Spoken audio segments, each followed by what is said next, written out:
and Addison carried each mummy from its shelf to the scale and back again, as lovingly as if they were sleeping infants.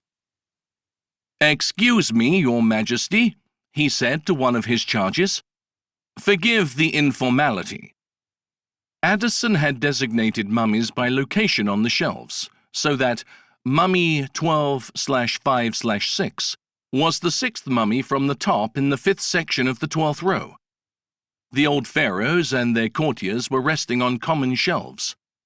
Most were wrapped in canvas or placed in sacks, but no other attempt had been made to preserve them. Someday, but not yet, Addison hoped to change that. The young man, 31 last year, lifted the mummy from the lowest shelf in the 16th row. The canvas was covered in dust. Her card read, "Sex, female identification, unknown purchased, Cairo, origin, unknown date, 04/08/1889, dealer Ibn Adir, age, mature, filing location, 8/16/12, weight, ? He carried the canvas-wrapped specimen to the scales, and as he did so, he talked to it. "All right, dearie," he said. "Up you go. My, we have put on a pound or two. Too many pork pies, I expect, you naughty girl. How ever do you hope to attract a pharaoh that way?" The mummy was almost half a stone heavier than the female before her, 2,278 grams to be exact. He carried it to the examination table and set it down gently on the slab, the slender neck resting on a wooden block. The woman had been small, measuring the head and torso along with the lower limbs, which had become detached at the head of the femur. He judged her to have been just under 5 foot tall in life. One arm had become detached as well. With some excitement, he saw that it was bent, which was a very promising sign. Not just anyone was interred with one hand upon its breast and the other at its side. She was a horror to look at. But then put a demi-mondaine in sand for 2,000 years and see how she fares. Her skin was brown as an old saddle, her nose and cheekbones sharp. The rats had nibbled at her ears, and her eyes had shriveled in their sockets.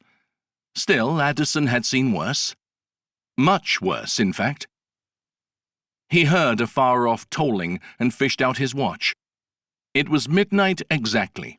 Time for good husbands to be abed. He thought of his wife, Elizabeth, asleep and alone, while here he was mucking about with another woman in the middle of the night. That weight, however, he thought. It wasn't right. "What's your secret, darling?" he murmured. "You can tell me." He lifted her off the table again. Inspired, he jumped up and down once. Sometimes the simplest method is the most logical, but nothing happened. He tried again. There was a hollow thump inside the mummy. A final jump. Yes, he heard a definite knock. "Ah," he said.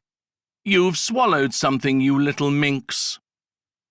Setting down the mummy again, he reached for a lens and began inspecting the torso inch by inch. There was a plaster cartouche attached to the navel, but it was too faint for him to read by the feeble gas lamps in the room. Addison persevered, looking for an opening. There had to be one in order to both remove the organs and insert an object inside. But what could it be? A small burial urn, perhaps. Addison pushed on the ancient corpse's abdomen. He heard a crunch, and a vertical crease appeared in the stiff skin. He found a fissure at the top, just under the sternum, which had been covered by old wrappings and coated in bitumen. It followed the natural line of the rib cage and was just wide enough to slip a few fingers into. "Hold still, old girl," he murmured. "This might hurt." Addison lifted a large pair of forceps and pushed the tips inside the chest cavity. He was doing this all wrong, he knew.